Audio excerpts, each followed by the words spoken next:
ली त्यानयांग वहां मौजूद था। जब उसने देखा कि झांगी और कार्टाइल्स काफी देर से लड़ रहे थे लेकिन जीत नहीं पा रहे, तो वह बेचैन हो गया।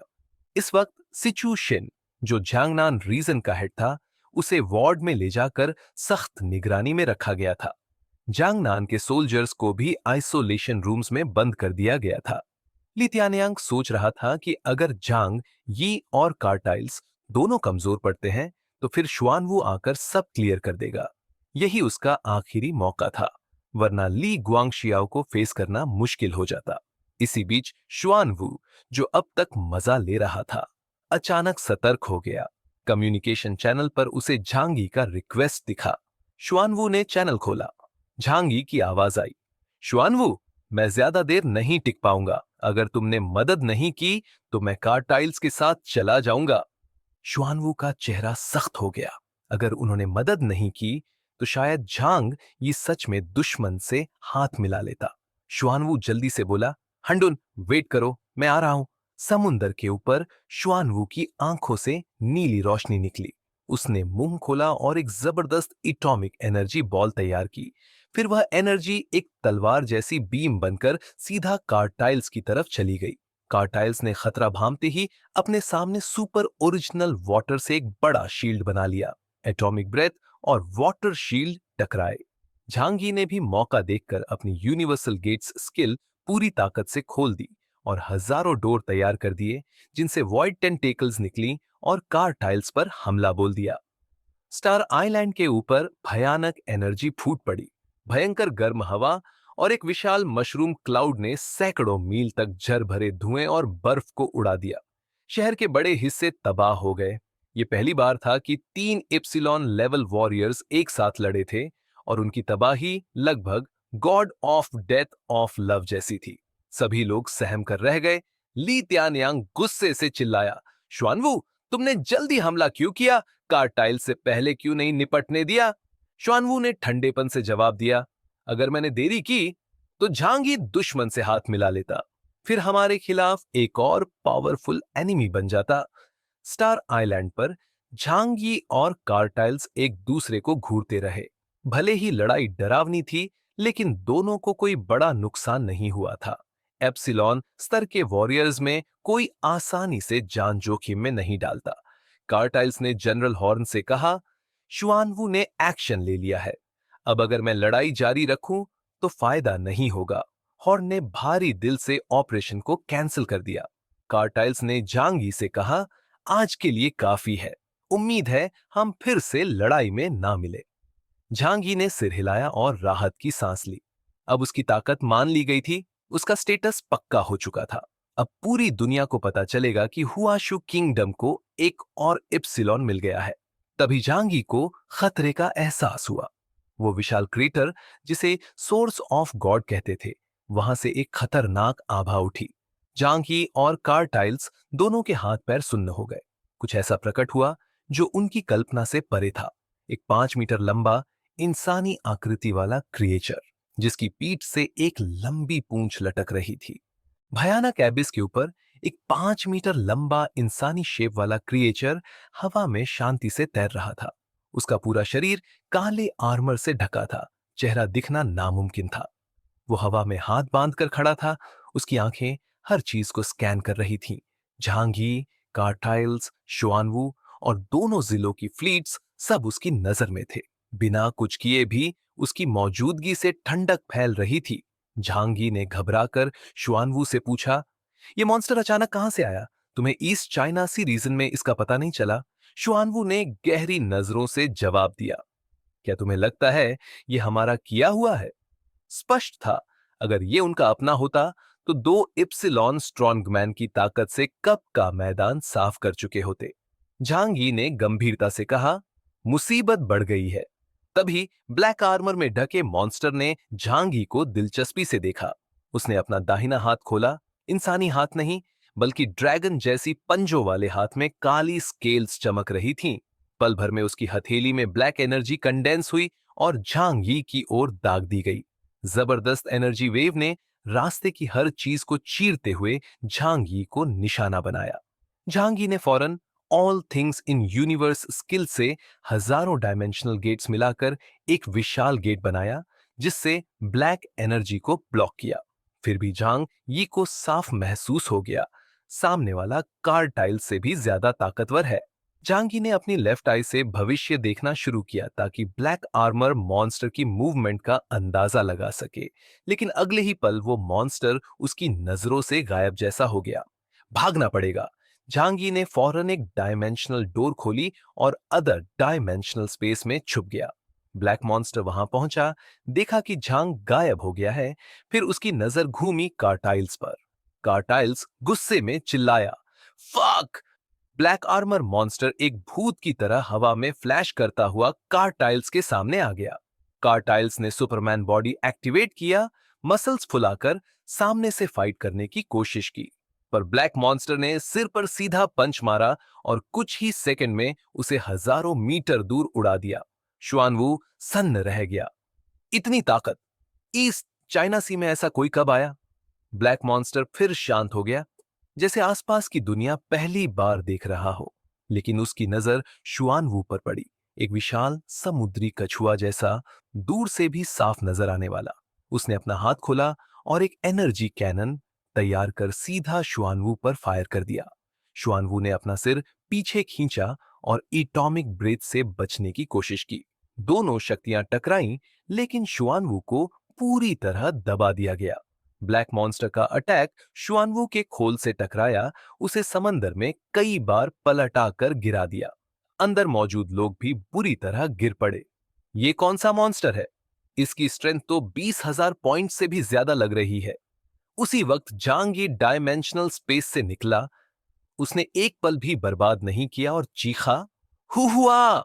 जो पहले से स्टार आइलैंड पर छुपा था, तेजी से झांग के पास आया। झांग ने सेनलुओ वानशियांग फैलाया और उड़ने की तैयारी कर ली। ब्लैक मॉन्स्टर ने सिर टेढ़ा किया। उसे झांगी की स्पेस स्किल से परेशानी हो रही थी। तभी झांगी ने ऑल थिंग्स ट्रैक्स एक्टिवेट किया और देखा, ब्लैक मॉन्स्टर के आर्मर से सैकड़ों काले चेन निकली और चारों तरफ फैल गई, सभी रास्तों को बंद कर दिया। झांग ये दंग रह गया। पहली बार ऐसा हुआ था जब उसकी स्पेस स्किल भी फंस गई थी।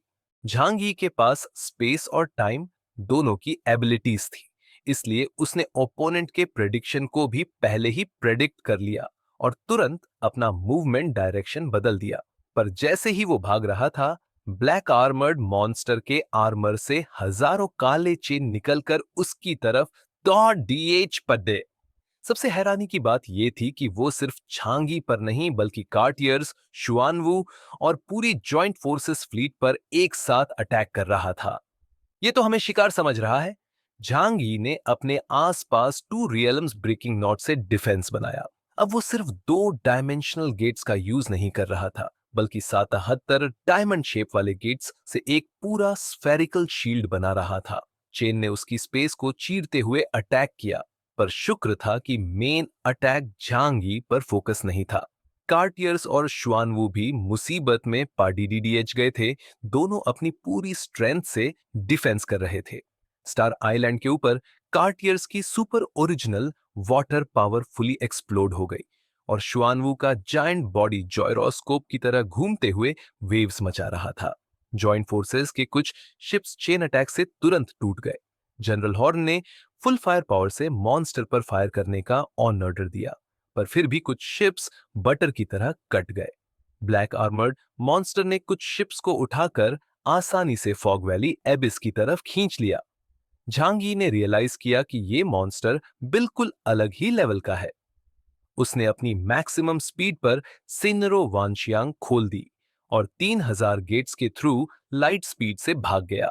मॉन्स्टर ने भी झांगी के पीछे ब्लैक चेन भेजे, पर फ्यूचर प्रेडिक्शन का यूज करते हुए झांगी बच निकला।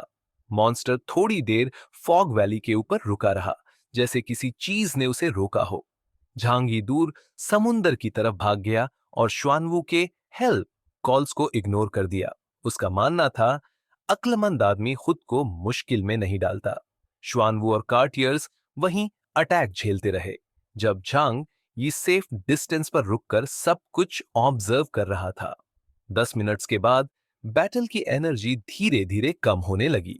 झांगी ने जियांगनान के सैटेलाइट सिस्टम का एक्सेस लेकर स्टार आइलैंड का सर्वे किया। अब स्टार आइलैंड का पॉइजनस मियास्मा हट चुका था और पूरा आइलैंड तबाही में बदल चुका था। सैटेलाइट मैप पर एक ह्यूज एबिस साफ साफ दिख रही थी, जैसे एक डेविल की आंख हो। कोलंबियन फ्लीट भी आधी बची थी, बाकी शिप्स मॉन्स्टर के हाथ लग चुके थे। झांगी सोच रहा था वो शिप्स का क्या करेगा, पर फिलहाल झांगी के दिमाग में सिर्फ एक बात घूम रही थी। ये सब कुछ source of god, poisonous miasma, half life elves और ब्लैक आर्मर्ड मॉन्स्टर सब एक बड़ी मिस्ट्री का हिस्सा थे, और इस मिस्ट्री को समझने में अभी काफी वक्त लगने वाला था। शुआनवू थका हारा जमीन पर लौटा और ईस्ट चाइना सी की ओर बढ़ा। उसके शरीर के अंदर ईस्ट चाइना रीजन द्वारा लगाए गए कई डिवाइसेस डैमेज हो चुके थे, लेकिन सौभाग्य से बहुत ज्यादा कैजुअल्टी नहीं हुई थी। उसकी स्पिरिट अपने ओरिजिनल बॉडी के सिर पर बैठी थी और अब भी डर महसूस कर रही थी। अगर ब्लैक आर्मर्ड मॉन्स्टर अबिस से दूर जा पाता तो शायद वो सब अभी तक फंसे होते। शुआनवू को झांगी की याद आई और गुस्से से दांत किटकिटा उठा। तभी दूर से एक रोशनी आई और झांगी उसके सिर के ऊपर प्रकट हुआ। अरे वाह शुआनवू, तुम ठीक हो? मैं तो बहुत टेंशन में था, झांगी ने बड़ी मासूमियत से कहा। शुआनवू ने उसे देखा और गुस्से में बोला, थैंक यू तुम्हारी चिंता के लिए, भागते वक्त तो बड़े फुर्तीले थे। अब झांगी एप्सिलॉन लेवल म्यूटेंट था, इसलिए शुआनवू चाहकर भी उसे कुछ नहीं कर सकता था। झांगी ने हंसते हुए कहा, अरे मैं तो छोटा मोटा प्लेयर हूं, असली लड़ाई तो आपको और लॉर्ड ऑन ओशन को करनी थी। वैसे वो ब्लैक आर्मर्ड बंदा मरा या नहीं? शुआनवू ने गहरी सांस ली। नहीं मरा, पर बुरी तरह घायल हुआ है। अब वो कहीं छिपकर रिकवरी कर रहा होगा। झांगी की आंखें चमक उठी। ओह, यानी वो अब कोलंबिया फ्लीट के साथ नहीं है। शुआनवू को झांगी की मंशा भांपते देर नहीं लगी। क्या सोच रहे हो? अभी अगर हमने फ्लीट पर हमला किया तो पूरी जंग छिड़ सकती है। पर झांगी मुस्कुराया, चिंता मत करो, मैं जानता हूं मुझे क्या करना है। इतना कहकर वो स्पेस ट्रैवल से गायब हो गया और कोलंबिया नेवी की दिशा में बढ़ गया। इधर जनरल हॉर्न बस फ्लीट को जल्दी से जल्दी वापस बेस ले जाने की सोच रहा था। आधा फ्लीट मॉन्स्टर खींच ले गया था और अब कार्टिलेस भी बुरी तरह घायल था।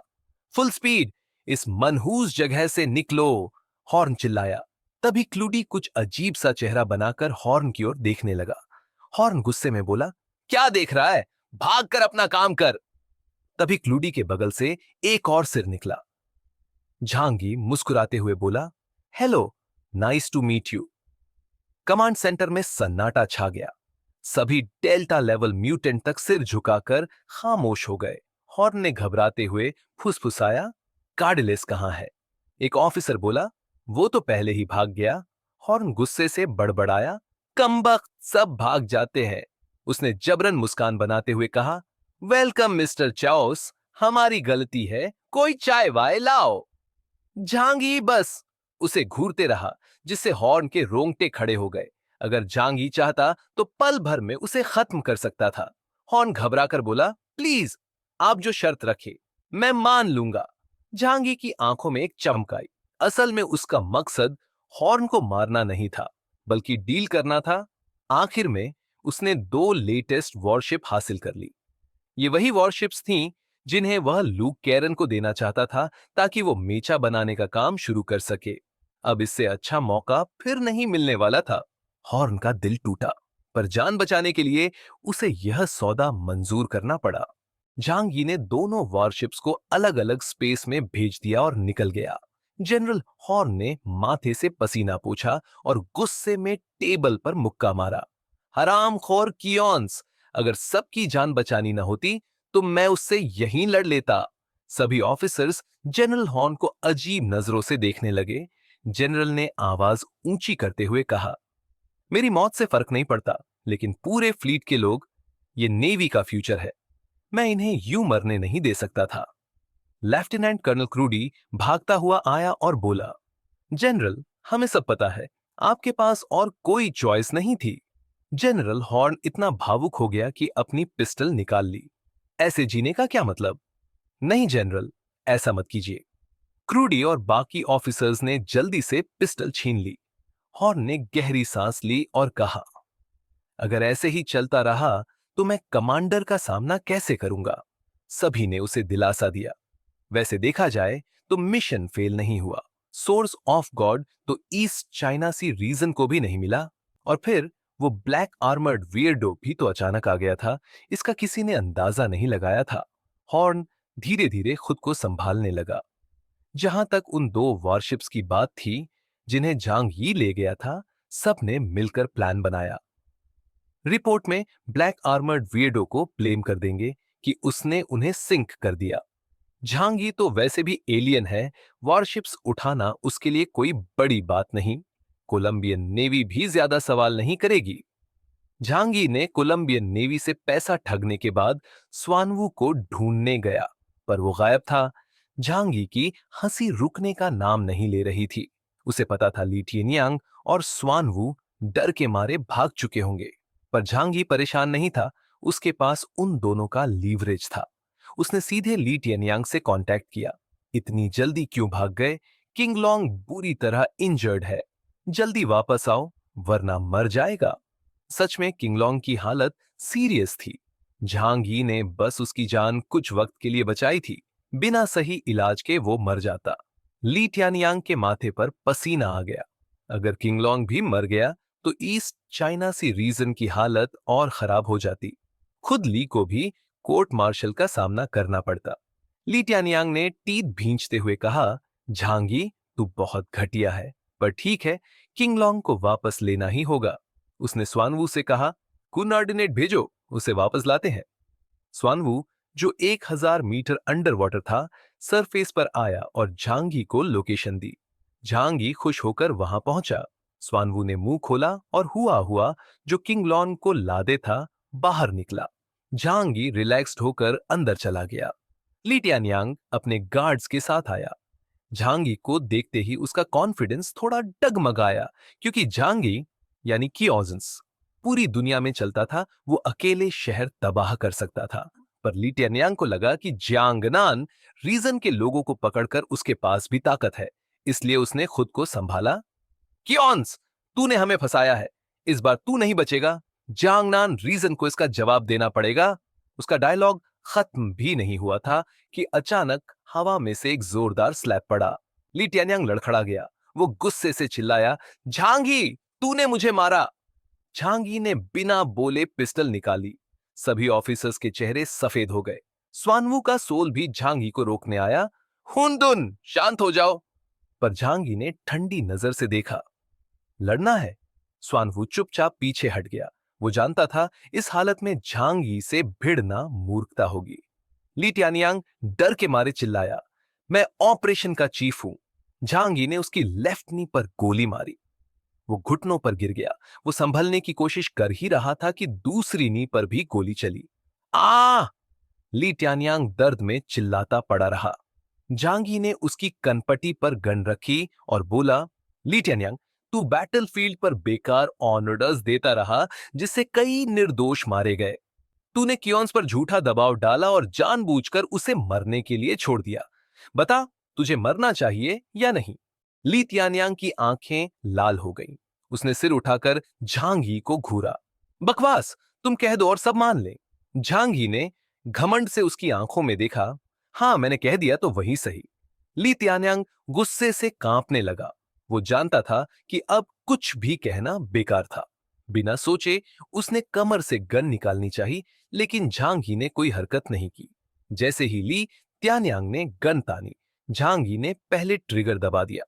बुलेट सीधे ली त्यान्यांग के माथे के बीचों बीच से निकल गई, जैसे उसके बीच एक लाल तिल बना दिया हो। चारों तरफ खामोशी छा गई। ईस्ट चाइना सी रीजन के ऑफिसर्स के चेहरे पीले पड़ गए। किसी ने नहीं सोचा था कि झांग ये सच में मार डालेगा। झांगी ने गन वापस रखते हुए मासूमियत से कहा, सबने देखा, उसने पहले अटैक किया। ये सेल्फ डिफेंस था। किसी की हिम्मत नहीं हुई कुछ कहने की। अगर उसने ली त्यानियांग को मार दिया तो किसी और को मारना उसके लिए बड़ी बात नहीं थी। झांगी के बगल में खड़े शुआनवू की स्पिरिट ने ठंडी आवाज में कहा, इस बार बड़ा गेम खेला है तूने। अब दो बड़े डिस्ट्रिक्ट्स को कैसे समझाएगा? झांग यी ने सिर टेढ़ा करके जवाब दिया। जब से तू भी एप्सिलॉन बना है, अब भी इतना डर डर के काम करता है? शुआनवू हंस पड़ा। अब जो भी करूं वही सही है। दोनों हंस पड़े, क्योंकि अब झांगी जो भी करे कोई उसे गलत नहीं ठहरा सकता। अब झांगी इप्सिलॉन बन चुका था और हुआक्सू कंट्री को उसकी पावर चाहिए थी। इस चाइना सी रीजन की नाराजगी को भी जियांगनान रीजन पैसे देकर शांत कर देगा। लित्यान्यांग का शव अब किसी को याद नहीं था, बस पोस्ट की चिंता थी। शुआनवू पानी के नीचे चला गया और झांग यी ने जियांगनान रीजन के लोगों को इकट्ठा किया। उसे ईस्ट चाइना सी रीजन वापस जाने का कोई इरादा नहीं था। वह ये झंझट जू झेंग के सिर पर डालना चाहता था। वैसे भी जू झेंग ने भी उस पर जिंगवेई को जासूसी के लिए भेजा था। अब झांग यी को सफाई देने की जरूरत नहीं थी। एंड टाइम्स का एक ही नियम है, जो स्ट्रांग है वही सही है। जियांगनान रीजन के लोग इकट्ठा हो गए। कई घायल थे, जिसमें सिटू शिन भी शामिल थी, जो बेहोश थी। बाकी लोगों की आंखों में अब ईर्ष्या और श्रद्धा थी। झांगी के ट्रिक्स से कुछ लोग नाराज भी थे, पर अब उसकी ताकत के आगे सिर झुकाना पड़ा। झांगी ने शुआनवू को हुआक्सू की बॉर्डर पर छोड़ा और फिर अपना डायमेंशनल डोर खोला। उसने एक जायंट आइस ब्रेकिंग शिप निकाली और सबको उसमें चढ़ाया। गुड बाय एवरीवन, जांगी ने मुस्कुराकर कहा। श्वानवू भी मुस्कुराया। अच्छा ही है कि दो एप्सिलॉन कभी आमने सामने ना आए। जांगी ने गंभीरता से सिर हिलाया। इसके बाद शिप तियानहाई सिटी की तरफ बढ़ चली। सब अब झांगी का रिस्पेक्ट कर रहे थे, क्योंकि सर्वाइवल के इस युग में ताकत ही सब कुछ थी। लेकिन डेंग, शेनतोंग और लिंगहू फेशुए अब भी संतुष्ट नहीं थे। डेक पर जब ठंडी समुंदरी हवा झांगी के यूनिफॉर्म से टकरा रही थी, वे दोनों पास आए। डेंग शेनतोंग ने मजाक में कहा, यार, तुझे तो जीतते देखना सरप्राइज था, पर अगर पहले बता देता कि तू एप्सिलॉन बन गया है तो इतने लोग ना मरते। झांगी ने ठंडे अंदाज में जवाब दिया, अगर बता देता तो तुम लोग एक्टिंग कर पाते। डेंग हंसते हुए सिर पकड़ लिया। लिंगहू फेशुए का गुस्सा ज्यादा था। वह झांगी के सामने आकर बोली, हम तुम्हारे कॉमरेड्स हैं, दुश्मन नहीं। कम से कम मिशन पर तो हमारी जान की वैल्यू समझो। झांगी चुप रहा, बस समंदर की ओर देखता रहा। समंदर से आती ठंडी हवा उसकी यूनिफॉर्म से टकरा रही थी। फिर उसने धीरे से कहा, असल में ये सब मायने नहीं रखता। और वो चुपचाप वहां से चला गया, क्योंकि उसे किसी को कुछ समझाने की जरूरत नहीं थी। सब अपनी अपनी नजर से सही है, लेकिन आखिरी में जो ताकतवर है वही सही होता है। यही एंड टाइम्स का नियम है। झांग यी को इस बात की कोई परवाह नहीं थी कि लोग उसके फैसले के बारे में क्या सोचते हैं। जब उसने अकेले गॉड सोर्स हासिल करने और ईस्ट चाइना सी रीजन और कोलंबिया फ्लीट को फंसाने का प्लान बनाया, तब उसे नतीजे का अंदाजा था। वैसे भी उसे जो चाहिए था वो मिल चुका था। उसने जिंगवेई से हुआ हुआ और लेले को सौंपने को कहा। जिंगवेई ने दोनों को शैडो स्पेस से फ्री कर दिया। हुआ हुआ, जो कि एक जायंट चिंचिला था, अभी एनेस्थीसिया के असर में बेसुध लेले की पीठ पर लेटा था, जीभ बाहर निकले हुए। झांग ये ज्यादा कुछ बोले बिना हुआ हुआ और लेले को बुलाकर जाने लगा। पीछे से झिंगवेई ने चिल्लाया, झांग ये। झांग ये पलटा और बोला, वर्क टाइम में कोड नेम यूज करो, कितनी बार कहा है? कोड नेम झांग यी। पर जिंगवेई ने धीरे से कहा, अब वर्किंग टाइम नहीं है। अच्छा, बताओ फिर क्या बात है? जिंगवेई ने हिम्मत जुटाकर कहा, क्या मैं तुम्हारे साथ चल सकती हूं? झांगी हैरान हुआ, मेरे साथ? तुम तो झू झेंग के आदमी हो ना?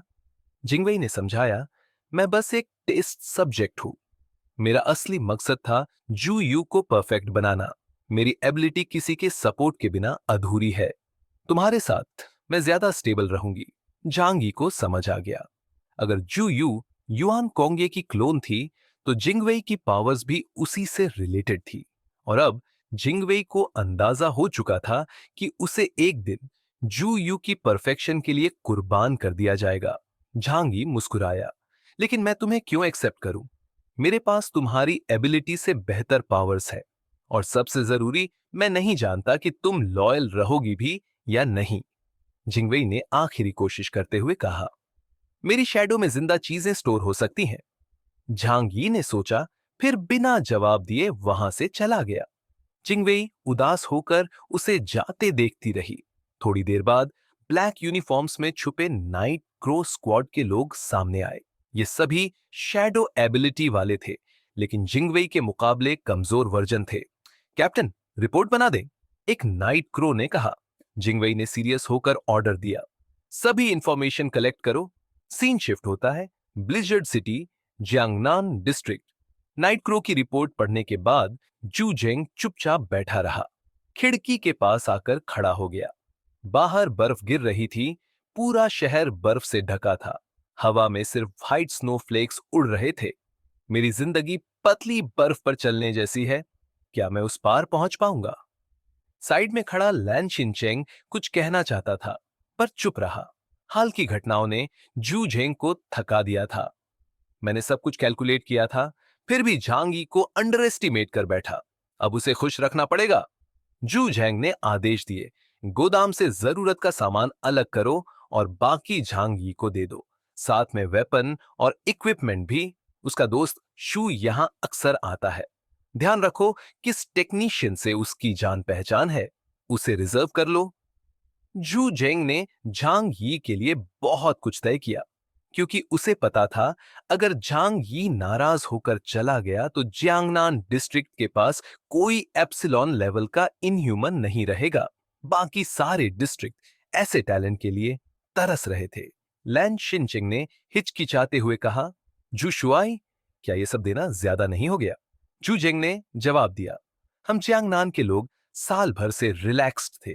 अब हालात बदल रहे हैं। हमें हाई लेवल इनह्यूमंस की सख्त जरूरत है, और अगर उसे रोकना है तो कुछ तो कुर्बानी देनी पड़ेगी। उसने दूर बर्फ से ढके शहर की दीवारों को देखा, जो बाहर से मजबूत लगती थी, पर एक डेल्टा लेवल स्पेस म्यूटेंट उसे मिनटों में तोड़ सकता था। झांगी का जहाज टियानहाई सिटी पहुंचा और चाओयू पोर्ट पर उतरा। शहर अब भी पहले जैसा ही था। चेन जिंगुआन कुछ लोगों को लेकर स्वागत के लिए आया। झांगी ने उसे बोला, एक गाड़ी का इंतजाम करो, इन्हें शियाओ मियाओ शान मेट्रो स्टेशन छोड़ाओ। चेन जिंगुआन थोड़ा चौंका, पर फिर चुपचाप गाड़ी भिजवा दी। उसे लगा था ये सब बड़े बड़े लोग हैं जिनका स्वागत करना पड़ेगा, लेकिन ये तो बस गुजर रहे थे।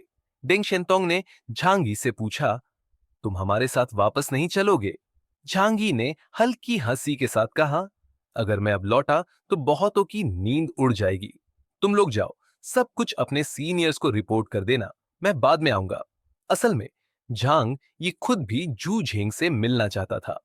झिंगवेई को चुपचाप निगरानी पर भेजने की बात करनी थी। डेंग शेनतोंग ने गंभीरता से झांगी के कंधे पर हाथ रखा और कहा, झांगी, चाहे तुम कोई भी फैसला लो, मैं तुम्हारे साथ हूं। झांगी ने मजाकिया अंदाज में पूछा, तुम डेंग फैमिली की तरफ से बोल रहे हो? डेंग हंस पड़ा, शायद हां।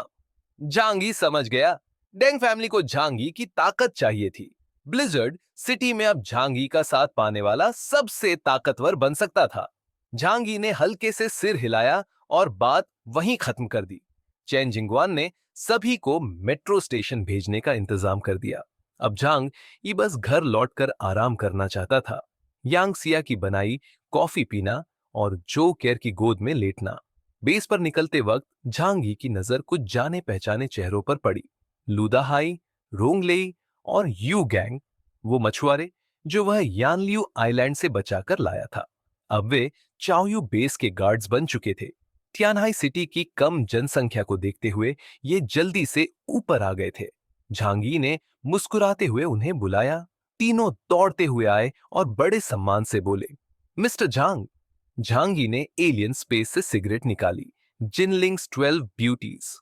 खुद के लिए एक जलाकर बाकी आधी डिब्बी लू दहाई को दे दी। आजकल सिगरेट एक लग्जरी बन चुकी थी।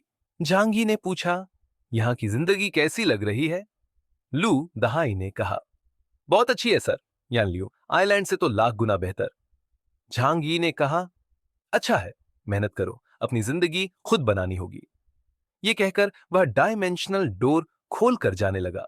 तभी पीछे से आवाज आई, मिस्टर जांग, एक मिनट रुको। लू दहाई भागते हुए आया और बोला, सर, मैंने भी सुपर पावर हासिल कर ली है। झांगी ने चौंक कर पूछा, सच में? कैसे हुआ? लू दहाई ने बताया, एक दिन पोर्ट पर काम करते हुए उसे लगा जैसे पूरी दुनिया सफेद हो गई हो। फिर उसके खून में कभी आग जैसी गर्मी, कभी बर्फ जैसी ठंडक दौड़ी। वह बेहोश हो गया और जब होश आया तो उसका शरीर बदल चुका था। झांगी ने ध्यान से लू दहाई की बात सुनी, एक भी शब्द मिस नहीं किया।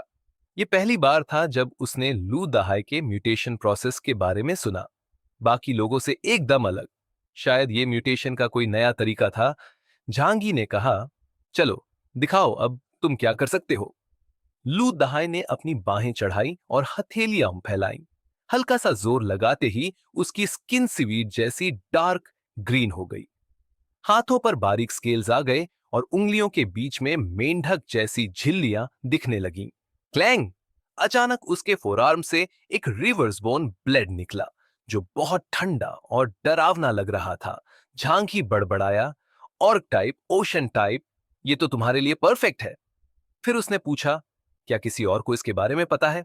लू दहाई ने घबरा कर कहा, ऊपर वालों और बॉस चेन को पता चल गया था। झांगी ने कुछ सोचा, फिर बोला, तुम तीनों मेरे साथ चलो। लू दहाई बहुत खुश हुआ। तियानहाई सिटी में आगे बढ़ने का ये बेस्ट मौका था। यस मिस्टर झांग, लेकिन पहले बॉस चेन को रिपोर्ट करना पड़ेगा। झांगी ने एक गार्ड को बुलाया, चेन जिंगुआन को बोल देना कि मैंने इन्हें साथ ले लिया। गार्ड ने सिर हिलाया, यस मिस्टर झांग। फिर झांगी ने डायमेंशनल डोर खोला और हु हुआ और ले के साथ अंदर चला गया। लू दहाई और उसके भाई जल्दी जल्दी उसके पीछे हो लिए। गेट पार करते ही वो हजारों मीटर दूर पहुंच गए। वैसे पहले भी देख चुके थे, पर हर बार ये मिरेकल देखकर दंग रह जाते थे। कुछ देर बाद झांगी उन्हें अपने पुराने शेल्टर में ले आया। सबने उसका वेलकम किया, पर ये तीन नए चेहरे देखकर थोड़े हैरान भी हुए। जोकर ने पूछा, ये तो वही फिशरमैन है ना आइलैंड वाले? तीनों ने झुककर सबको नमस्ते किया। झांगी हंसा और कहा, इनके लिए दूसरा रूम रेडी करो। सिया, गर्म पानी और कुछ फ्रूट्स और केक्स ले आओ। यांग सिया मुस्कुराते हुए उन्हें नेक्स्ट रूम में ले गई।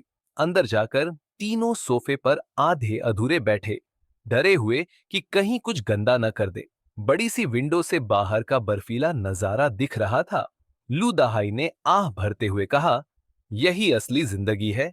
रोंगलेई और यू गैंग बोले, काश हम भी मिस्टर झांग के साथ रह पाते। लू दहाई गंभीर हो गया, मिस्टर झांग कोई आम आदमी नहीं है, वो तो खुदा जैसे है। यू गैंग ने हिम्मत दी, भाई लू, अब तुम भी एक्स्ट्रा ऑर्डिनरी बन चुके हो, शायद मौका मिल जाए। लू दहाई ने गहरी सांस ली। बस इतना चाहता हूं कि झांगी मुझे नोटिस करे, तभी हमारी किस्मत बदलेगी।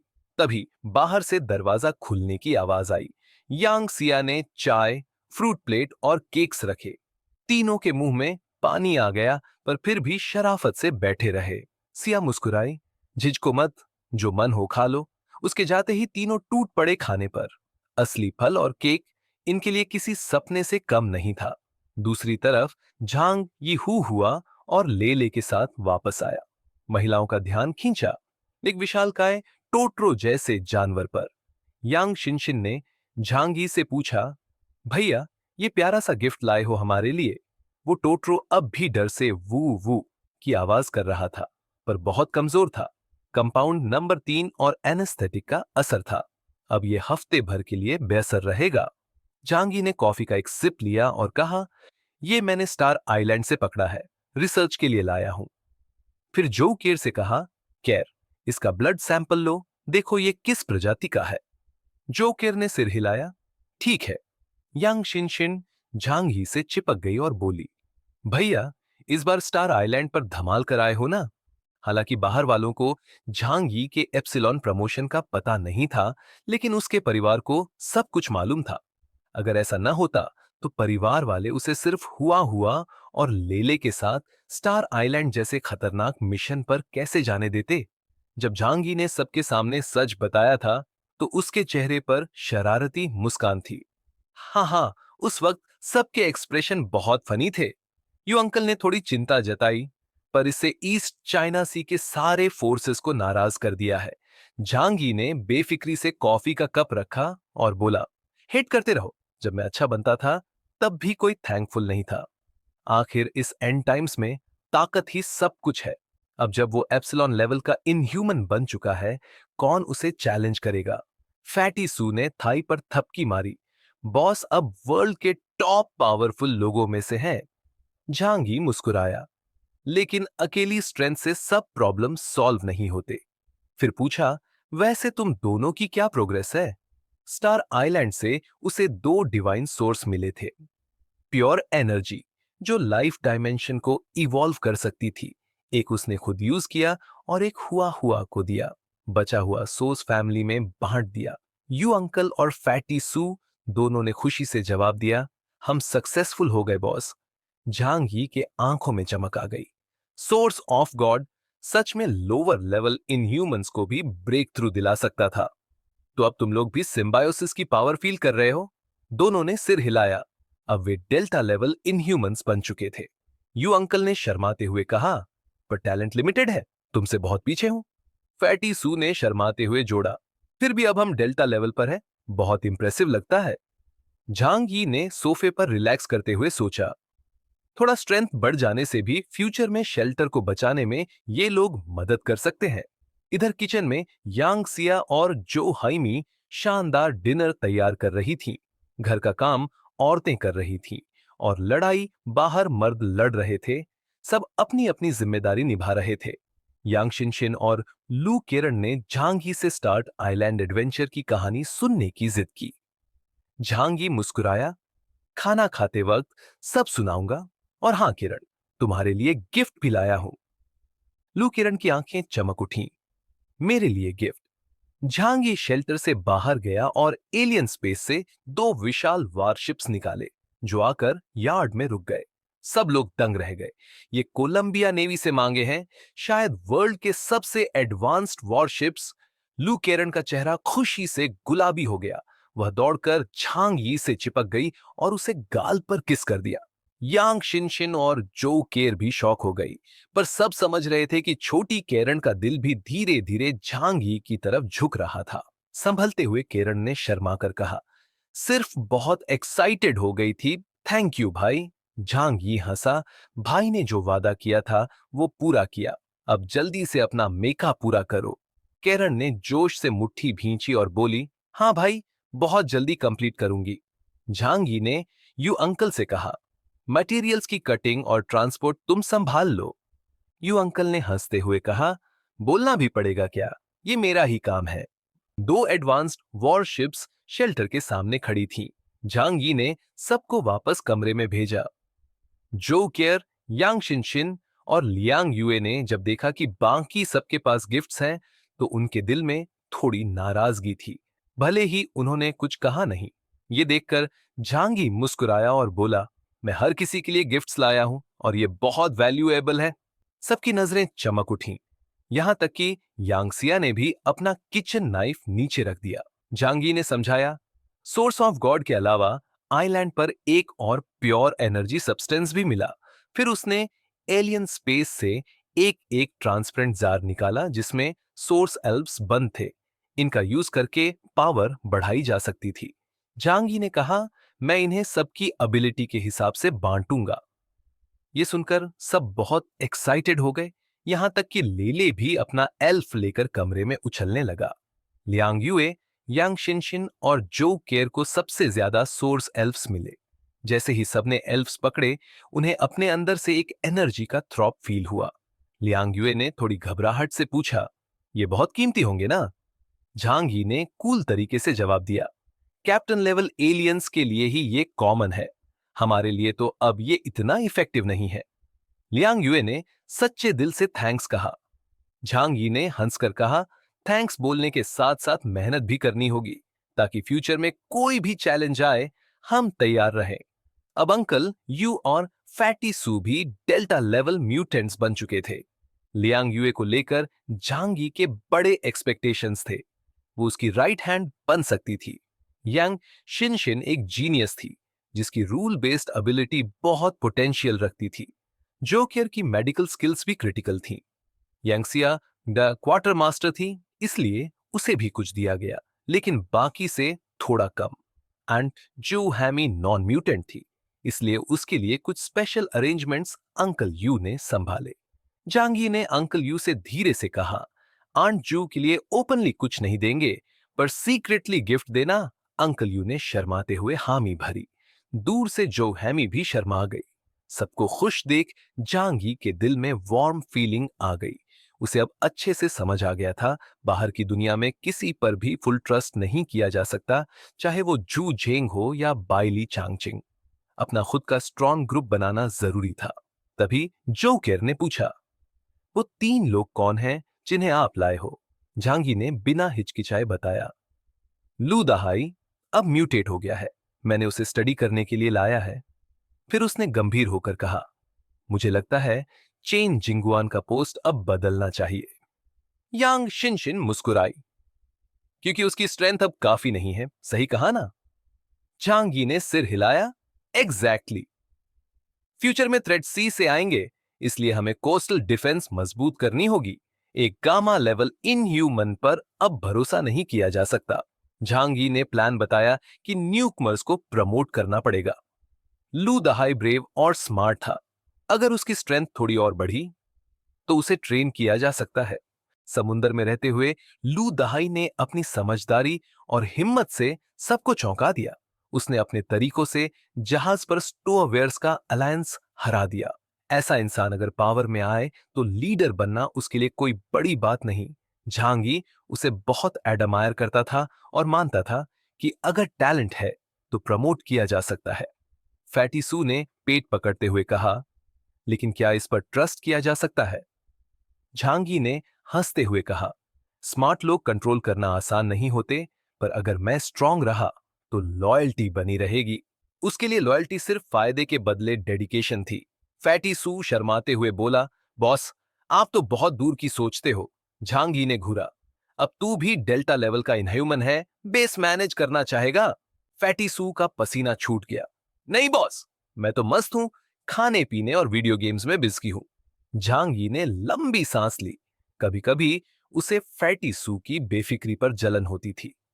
ब्लिजर्ड सिटी जाकर मसाज भी करवा लेना, उसने ताना मारा। फैटी सू ने झेंपते हुए कहा, विल पावर की ट्रेनिंग कर रहा था बॉस। झांगी ने बात बढ़ाई नहीं। सब समझते थे मर्दों की दुनिया में कुछ बातें अनकही रहती हैं। झांगी ने हंसते हुए कहा, किसी दिन किसी लड़की से दिल लग जाए तो ले आना, तेरे लिए अलग हाउस बनवा दूंगा। फैटी सू फौरन सीधा होकर बोला, नहीं बॉस, मैंने डिसाइड कर लिया है, कोई गर्लफ्रेंड नहीं बनाऊंगा। फिर फिलॉसफी झाड़ते हुए कहा, अगर गर्लफ्रेंड बनाओ तो एक ही मिलेगी, नहीं बनाओ तो जितनी मर्जी दोस्त बना लो। सब लोग उसकी लॉजिक सुनकर हक्के बक्के रह गए। झांगी ने सिर हिलाते हुए कहा, बिल्कुल सही सोच है। सुलीली से चोट खाने के बाद फैटी सू अब प्यार से तौबा कर चुका था। तभी झांगी ने सोचा, लू दहाई और उसके साथियों को ज्यादा वेट कराना सही नहीं। अब वो स्टेटस वाला इंसान था, लिहाज भी जरूरी था। वो उठकर कमरे में गया, देखा तीनों ऐसे खा रहे थे जैसे बरसों से भूखे हों। कपड़े बाल बिखरे हुए थे। झांगी मुस्कुराया। तीनों फौरन खड़े होकर बोले, मिस्टर झांग, थैंक यू। बैठो, झांगी ने कहा और यांगसिया को और खाना लाने भेजा। तीनों सोफे पर सिकुड़ कर बैठे, आंखों में डर और उम्मीद दोनों थी। अगर लू दहाई की उम्र कम होती तो शायद घुटनों के बल बैठकर कहता, मिस्टर झांग, मुझे गोद ले लो। झांगी ने पूछा, सिर्फ लू दहाई ने सुपर पावर अवेकन किया है? रोंगली और यू गांग ने शर्म से सिर हिला दिया। झांगी ने सिर हिलाया और डायमेंशनल डोर खोला। एक एलियन की बॉडी निकाली। वो एलियन सिल्ला टीम का मेंबर था। पावर लेवल बस 5000 से अधिक था, पर झांगी की आदत थी बैटलफील्ड क्लीन करना, तो उठा लाया था। उसने कहा, इसका सिर छू कर देख। लू दहाई ने बिना सवाल किए हाथ रख दिया। एक गर्म करंट उसके शरीर में दौड़ गया। थकान छूमंतर हो गई, ताकत भर गई। झांगी ने संतोष से कहा, तेरी किस्मत अच्छी है। लू दहाई को समझ आ गया कि ये मौका मिस्टर झांग ने दिया है। वो तुरंत घुटनों पर गिरा और बोला, मिस्टर झांग, मैं ताउम्र आपकी सेवा करूंगा। झांगी ने हल्की स्माइल दी। उसे अपने पुराने सतर्क दौर की झलक लू दहाई में नजर आई। बस दिल से साथ निभाना, मेरे साथ रहोगे तो कभी नाइंसाफी नहीं होगी।